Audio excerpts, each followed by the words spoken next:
যতগুলো সাহাবী তোমার হাতে হাত রেখে বায়াত গ্রহণ করেছে, ও নবী, শুধু তোমার সাহাবীদের হাত মোবারক সেখানে ছিল না, আমি আল্লাহ পাক আরশ আজিম থেকে আমার কুদরতি হাত তোমার হাতের মধ্যে রেখেছিলাম। আল্লাহু আকবার।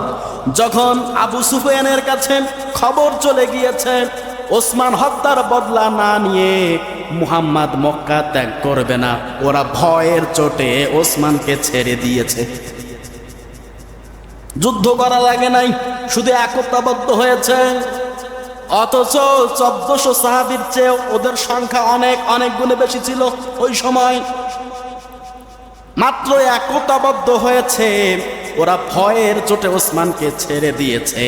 আজকে তামাম পৃথিবীতে যদি মুসলমানরা এক হয়ে যেত, ওই ইহুদি খ্রিস্টান পৃথিবী থেকে উল্টা পাল্টা পথ দিয়ে পালানোর রাস্তাও খুঁজে পেত না। কথা বলেন ঠিক কিনা? কিন্তু আমাদের তো একতা নাই। ও আওয়ামী লীগ, বিএমপি, চরমোনাই, জামাতি ইসলাম, আহলে সুন্নাত ওয়াল জামাত, আটরশি, চন্দ্রপুরী, হেফাজতে ইসলাম, তাবলিগ, পাবলিক, কত দল আমাদের দেশে। ওরা এক একবার যায় আর মায়ের খেয়ে আসে। 1400 মানুষের ভেতরে যদি 14টা দল হয়, শক্তি থাকবে?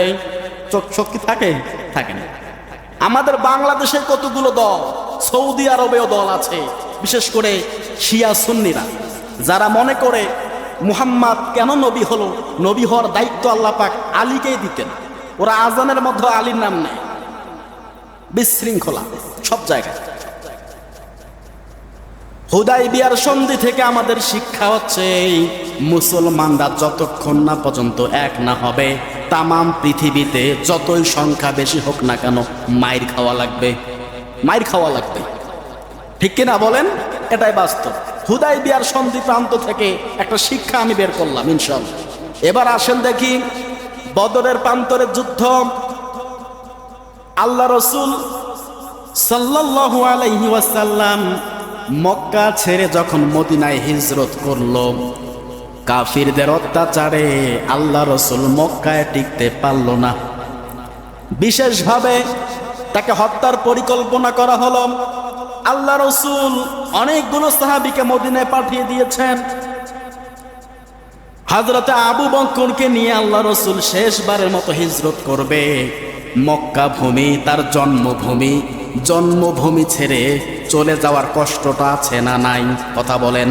অবশ্যই আছে, কষ্ট আছে। জন্মভূমি ছেড়ে কেউ চলে গেলে কাফিরদের অত্যাচারে কষ্ট লাগবে না? আল্লাহ পাক রব্বুল আলামিন বলেন, নির্দেশ দিয়েছেন, হে রাসূল, আপনাকে হিজরত করা লাগবে। যদি আল্লাহ পাক হিজরত করার অনুমতি না দিতেন, আল্লাহ রাসূল কাফিরদের হাতে শহীদ হয়ে গেলেও মক্কা তিনি ছাড়তেন না। আল্লাহ পাক নির্দেশ দিয়েছেন, রাসূল হিজরত করেছেন। এটা ইসলামের জন্য কল্যাণকর।